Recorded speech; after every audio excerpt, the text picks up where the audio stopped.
Kata nazar ini pun bisa diartikan sebagai berjanji atau sumpah. Aku mencoba buka di di Wikipedia. Nazar menurut Kamus Besar Bahasa Indonesia ini berarti janji hendak berbuat sesuatu jika maksud atau keinginannya tercapai. Nah, ini nazar.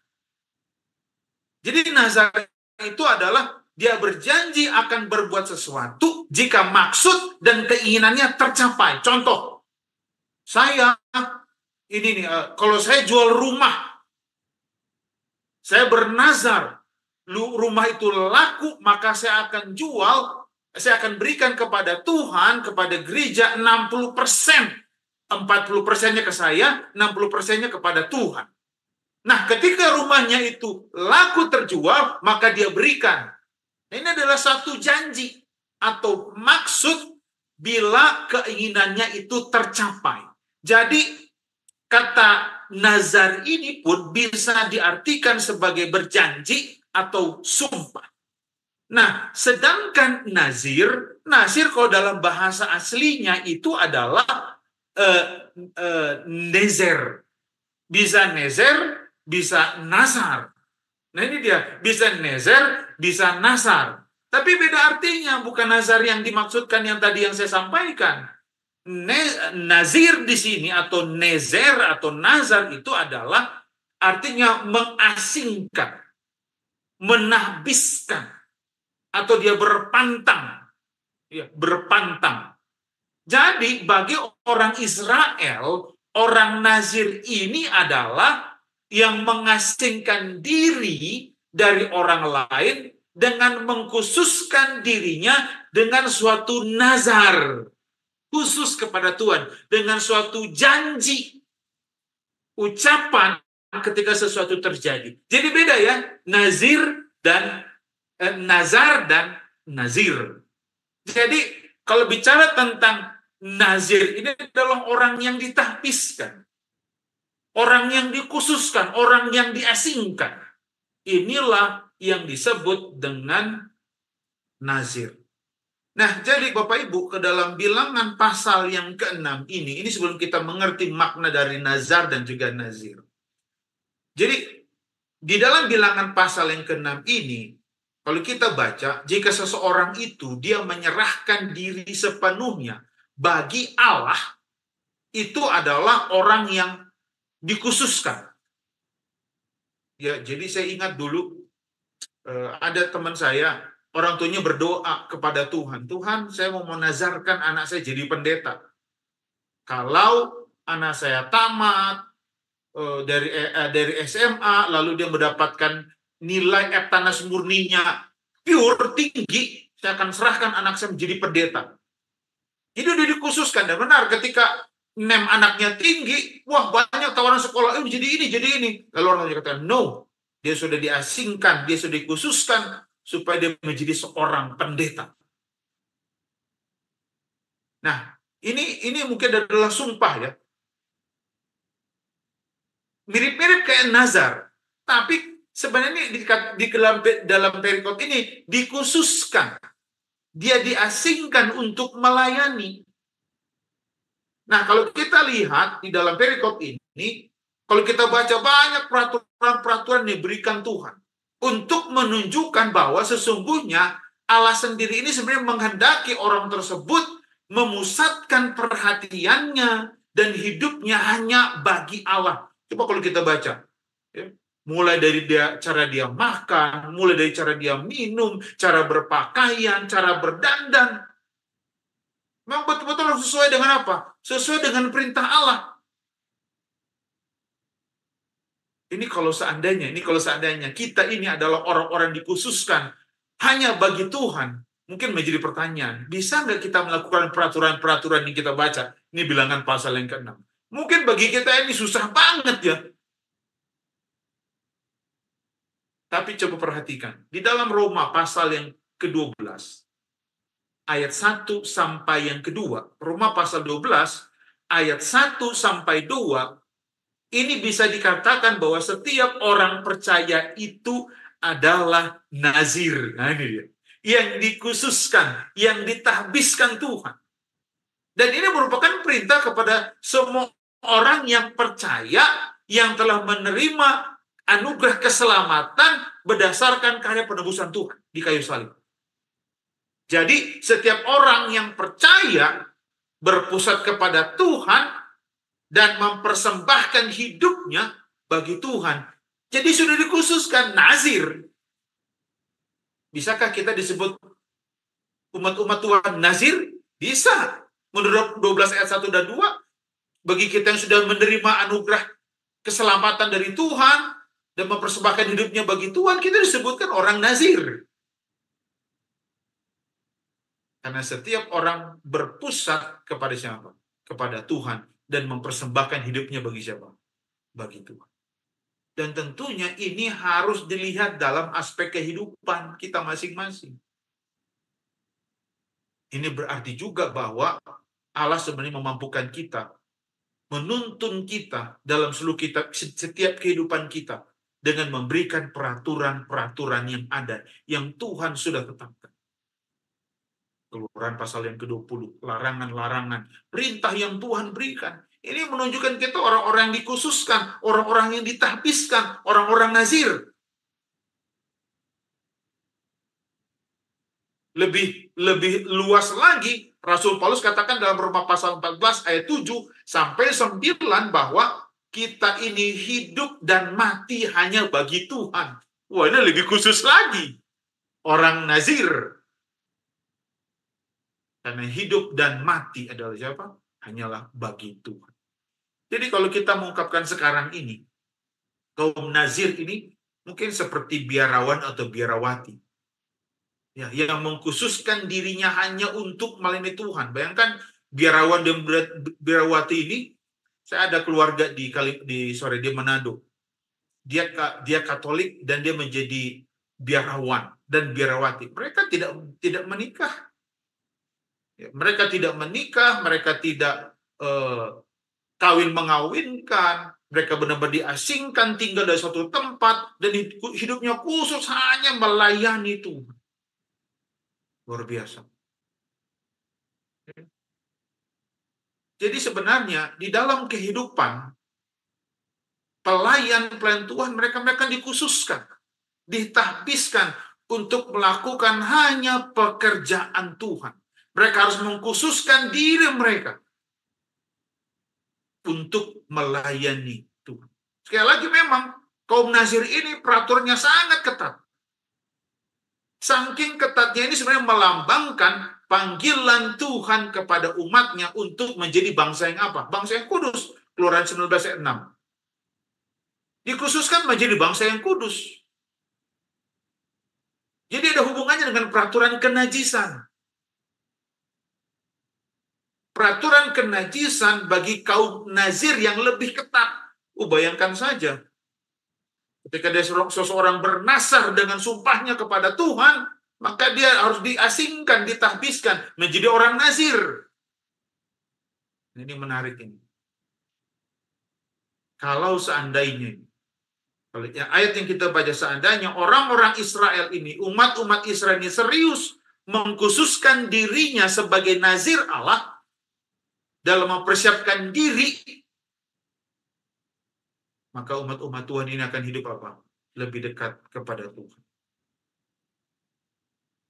Nah, Bapak Ibu Saudaraku dikasih dalam Tuhan, inilah orang-orang nazir ini.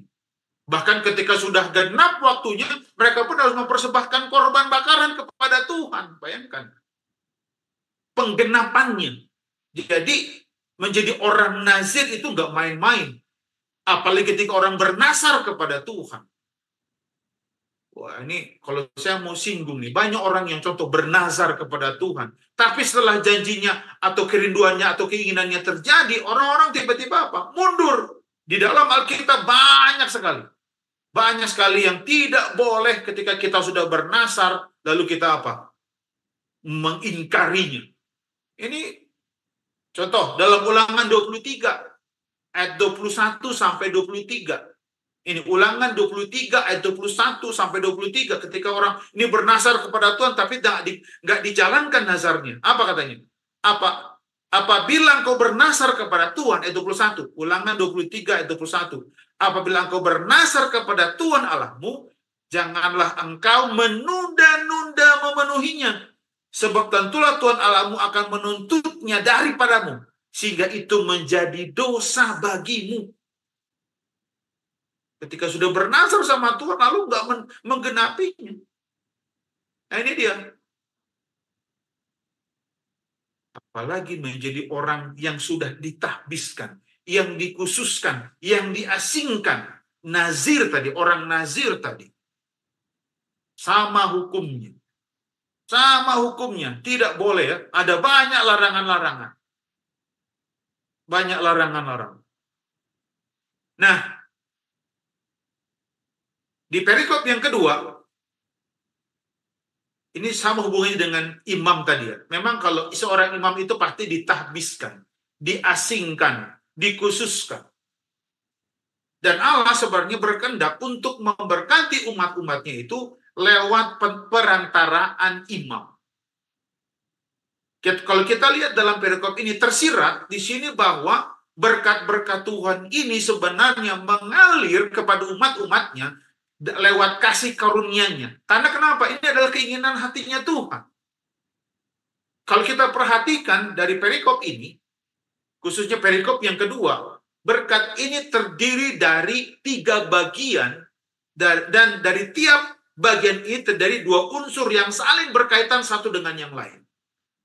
Kalau kita lihat berkat yang pertama, ketika Tuhan berkata ayat 24 adalah Tuhan memberkati engkau dan melindungi engkau. Dalam berkat ini tersirat atau tergambar bahwa ada pemeliharaan Allah atas umatnya itu secara penuh. Bagaimana umat-umat Tuhan ini dilindungi dari segala sesuatu yang jahat. Ada di WA-nya Bu Pendeta muncul katanya bagi pegawai rumah sakit yang dinas sore pulang malam hati-hati katanya di daerah Lembang atau Parompong ada orang-orang yang coba-coba mau berhentiin katanya motor, hati-hati. Bayangkan ini. Ayat ini menunjukkan bahwa Tuhan melindungi orang dari yang jahat, segala sesuatu yang jahat. Jadi berkat Tuhan ini tercurah dalam setiap tindakannya. Ini menyatakan kebaikannya. Kebaikan Tuhan kepada umatnya. Dengan cara apa? Dia melindungi dan memberkati kita.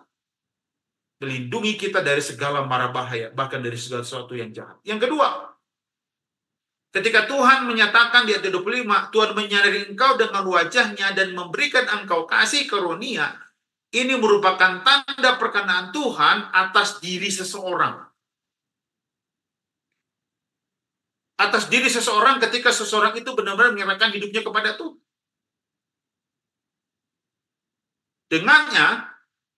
Dengan ayat ini, orang akan merasa bahwa Allah akan mendengar doanya dan menyelamatkan dia dari musuh, penyakit, bahkan dosa. Ketika ini musuh, penyakit, dan juga dosa. Jadi ketika seseorang itu dia betul-betul setia kepada Tuhan, menyerahkan hidupnya kepada Tuhan, mau yakinlah bahwa Tuhan mendengar doanya dan membebaskan dia dari musuh, penyakit, dan dosa. Lalu berkat yang ketiga, ketika Tuhan berkata bahwa Tuhan akan menghadapkan wajahnya kepadamu dan memberikan engkau damai sejahtera, berkat ini menyatakan ada manifestasi kuasa. Ada kuasa yang Tuhan berikan kepada seseorang ketika Tuhan ini menuntun umat-umatnya. Ketika dia bersandar kepada Tuhan, maka Tuhan akan memberikan sesuatu berkat yang luar biasa dan menghasilkan damai sejahtera. Kedamaian dalam diri seseorang itu. Dan ketika Allah memandang seseorang itu, berarti Tuhan berkenan atas orang itu dan menyelamatkan dia dari kesukaran. Jadi kata berkat ini, ketika kata berkat ini sebenarnya memiliki makna yang sangat dalam, bahkan spesifik dalam perjanjian lama. Dan ketika Allah memberkati umatnya dengan menganugerahkan keturunan, kekayaan, kesehatan, bahkan kehadirannya sendiri tengah-tengah umat-umat Israel, mereka ini dalam pemeliharaan Allah dan mereka ini akan dilindungi. Dan kita lihat bahwa berkat Tuhan ini memberikan gambaran betapa luar biasa kasih Tuhan yang Tuhan berikan kepada umat-umat, kepada bangsa Israel, perlindungan, kasih karunia, dan damai sejahtera. Dan ini juga tentunya bagi umat-umat atau bangsa Israel modern sekarang ini. Sekarang Bapak Ibu, apa maknanya dalam kehidupan kita dari perikop atau ayat yang pasal 6 yang kita baca ini? Saya mau katakan Bapak Ibu, banyak orang yang cenderung dekat dengan Allah itu karena mengharapkan dalam tanda titik atau perikop atau koma lah ya, berkatnya saja. Banyak orang hanya cari berkat-berkatnya doang. Memang nggak salah sih, karena Allah sumber berkat itu. Tapi jangan hanya mengharapkan berkat, lalu menomorduakan sumber berkat. Siapa sumber berkat itu? Allah sendiri. Allah sendiri. Saking fokusnya kita kepada berkat-berkat itu, kita lupa sang pemberi berkat. Dan ini sering terjadi, Bapak Ibu. Kenapa? Karena kita selalu menomorduakan Tuhan dan nomor satu, berkat. Lalu yang kedua, dalam kehidupan kita perlu kita menjadi umat-umat Tuhan yang perlu mengasingkan diri kita dari hal-hal duniawi. Sangat mudah sekali kita terpapar. Sangat mudah sekali. Kita nggak mengasingkan diri kita untuk ikut bersama-sama dengan Tuhan. Dan keterasingan ini bukan hanya sekali, 2 kali, hanya ada waktu-waktu tertentu, tapi dalam kehidupan kita. Walaupun banyak tuntutannya, banyak peraturannya, itu dulu ya.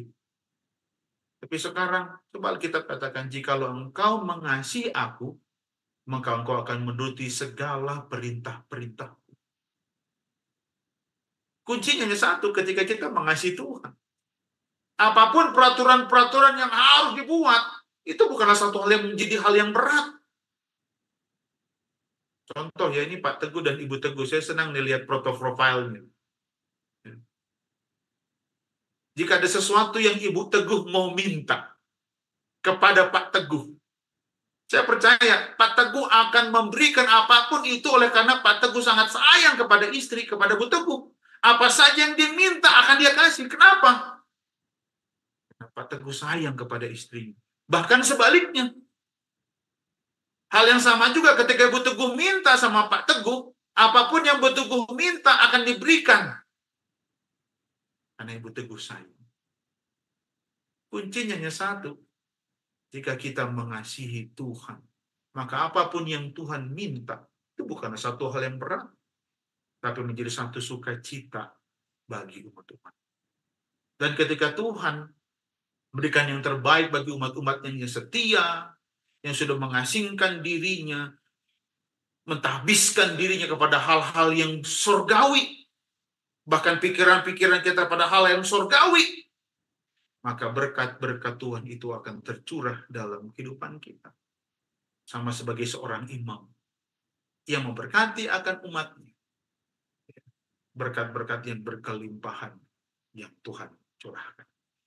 Bila renungan kita pada malam hari ini akan membuat kuat iman kita kepada Tuhan, dan kita lebih setia lagi kepada Tuhan, dan yakinkanlah bahwa janji Tuhan, berkat Tuhan, boleh kita nikmati.